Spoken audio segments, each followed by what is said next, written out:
Hello friends, I am Dr. Jason from Providence Neuro. We've been talking about neuroplasticity, how the brain keeps rewiring itself constantly even after we become adults. Neuroplasticity is an incredible gift because it means we can reform and transform our lives at any age given the right support and guidance. There are a number of ways to improve neuroplasticity, so I have divided it into two parts. Today we are going to learn about a simple and powerful way to enhance neuroplasticity, and it's not playing crossword puzzles or Sudoku. Prepare to be surprised.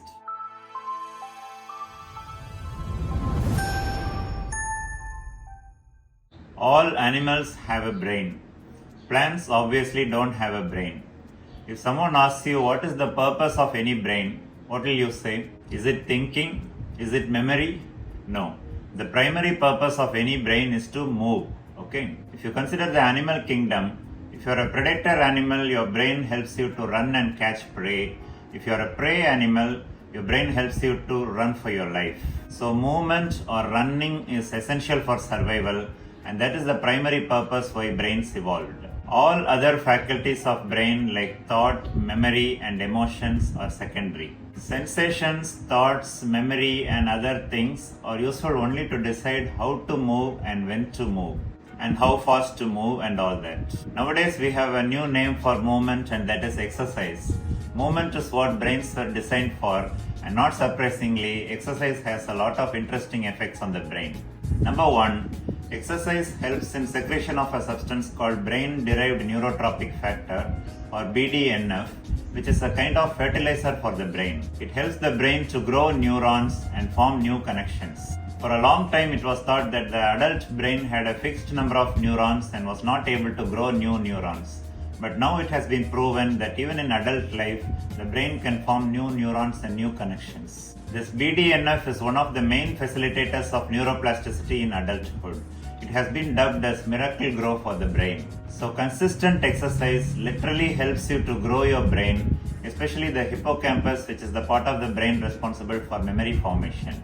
Number two, exercise releases compounds called endocannabinoids and endorphins. As you know, cannabis and morphine were used as illicit recreational drugs for a long time, but now have found a place in modern medicine primarily for pain relief. Our body releases chemicals similar to the ones found in cannabis. These chemicals can bind to CB1 and CB2 receptors, which are widespread in the brain. Similarly, endorphins are compounds similar to morphine, and there are 20 different endorphins which can act on endorphin receptors like mu, kappa, delta, which are distributed throughout the brain. These are the same receptors where drugs like morphine act. So isn't it amazing that our body has a built-in painkiller system? Evolutionarily, intense exercise or movement meant that you were in danger. That is a fight or flight situation, right? So your body automatically starts producing painkillers, anticipating that you may get injured while fighting or fleeing.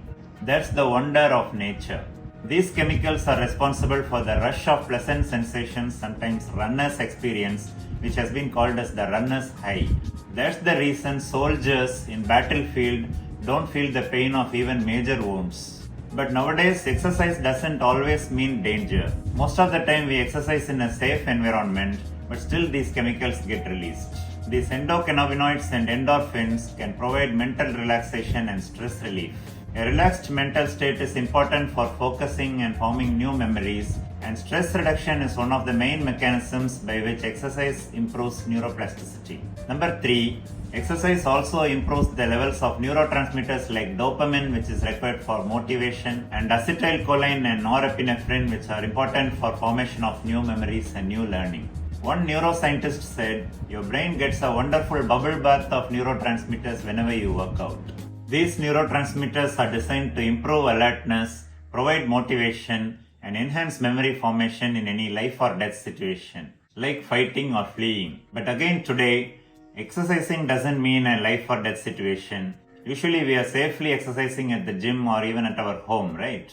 But still, whenever you exercise, these neurotransmitters get released and they keep your brain sharp, motivated, and receptive for new learning. So we see that the first and most natural way to improve neuroplasticity is exercise, and exercise works through multiple mechanisms. Studies have shown that physical exercise can improve alertness, attention, mental reaction time and memory formation for several hours. So the brain is more plastic and receptive to learning after exercise. So how can we benefit from this knowledge?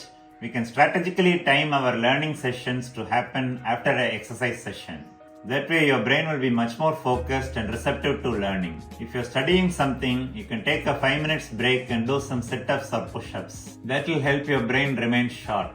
Exercise can also help improve mental health conditions like anxiety and depression. If you're trying to quit smoking, exercise can improve your self-control. If you're suffering from poor self-esteem, exercise can improve your self-confidence. If you're stuck in an argument with your spouse, go for a walk and when you come back you'll be much wiser. Lastly, we'll look at 3 broad categories of exercise. There is aerobic exercise like running and swimming. There is strength training using weights. And there is a third category called cognitively engaging physical activity, CEPA or CEPA.